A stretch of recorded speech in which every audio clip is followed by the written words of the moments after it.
Turongeye turabasuhuje inshuti bavandimwe bakunzi ba Nzuri Business Group Limited, mwebwe mudahwema kudukurikira umunsi ku wundi gatanu kuri gatanu kuri iyi channel yacu ya Nzuri Market. Nkuko mubimenyereye rero tuba tubagezaho imitungo itimukanwa, yaba igurishwa, ikodeshwa, ariko kandi tushobora no kumanaginga imitungo yanyu, ndetse tukaba twabasha no kububakira, tukabubakira amazu meza kandi mu buryo butabahenze. Sibyo gusa kubera ko tubashakira n'ibyangombwa byo kubaka cyangwa se kuvugurura kandi mu gihe cya vuba. Tugane rero kuri Nzuri Business Group Limited kugira ngo tugufashe cyangwa se ujye umenya amakuru yose ajyanye n'imitungo itimukanwa umunsi ku wundi gatanu kuri gatanu.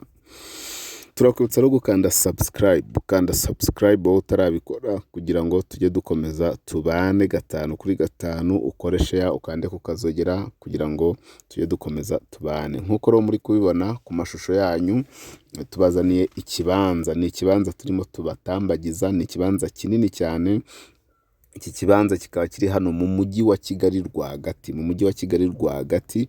Nimvuga mu mujyi wa Kigali rwagati umenye ko ari rwagati rwose, kuko nta handi kiri hano mu karere ka Gasabo, mu murenge wa Kimihurura, ahazwi rwose nka Kimihurura. Kikaba kiri muri quartier nziza kuri Kaburimbo Kimihurura.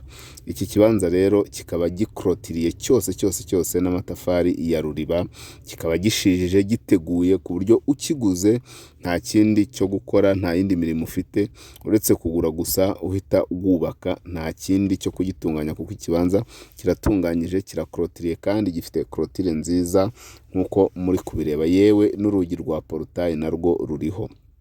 Ngwino rero ugura ikibanza cy'akataraboneka, kiri ahantu heza mu mujyi kandi muri quartier nziza ya Kimihurura, quartier yiyubashye, quartier ifite ibikorwa remezo byose, quartier nziza. Iki kibanza ni ikibanza cyiza kandi kinini, gifite ubuso bwa metero kare 900 zose, metero kare 900 zose.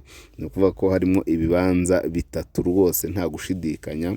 Ushobora kugikatamo ibyo bibanza bitatu, hanyuma ukubakamwo amazu atandukanye, cyangwa se ukacyubaka cyose, kubakamo inzu yawe yo guturamo ifite ubusitani na piscine. Hari abantu bikundira kwitura ahantu hisanzuye, ukubakamo amapartement, hajyamo imiryango yari yose wakwifuza. Nubwo washaka imiryango 24 ujya hejuru yajyamo cyangwa ikanarenga, ndetse kandi hajyamo n'indi business yari yose. Washyiramo hoteli uko yabingana kose wayishyiramo, mbese ntacyo utakoreramo. Washyiramo n'izindi business zigiye zitandukanye. Murabizi ufite ubutaka nyine niwo uhitamo icyo ubukoresha. Izi metero kare 900 rero ziri hano Kimihurura, ahantu heza kuri Kaburimbo. Nta kindi nababwira, icyo nababwira nuko nkuko mubizi ari Kimihurura, igiciro cyaho ari miliyoni 400 z'amafaranga y'u Rwanda. Miliyoni 400 ziri negociable, miliyoni 400 ziganirwaho. Iki kibanza kikaba cyawe, gifite view nziza cyane, ureba umujyi wa Kigali, ureba za Gikondo hakurya, ureba za Rebero, ureba za Gisozi, mbese ariho hose ushobora kuhabona.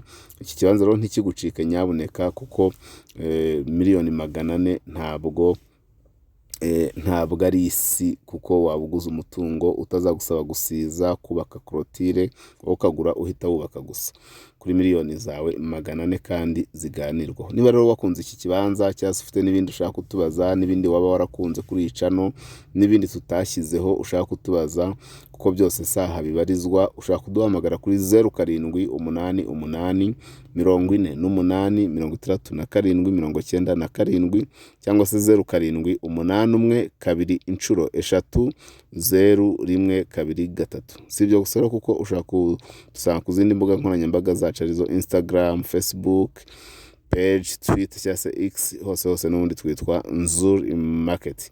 Ari nako kandi ushaka kujya kuri website yacu ya www.nzuri.rw ukabonaho imitungo yose tugurisha, cyangwa se ukagura nta kindi kiguzi bigusabye, cyangwa se ukahagurishiriza ndetse ukanakodesha nta kindi kiguzi bigusabye. Komeza ukande subscribe, cyangwa se s'abonner ku bakoresha ururimi rw'igifaransa, kugira ngo dukomeze kujya tubana umunsi ku wundi gatanu kuri gatanu.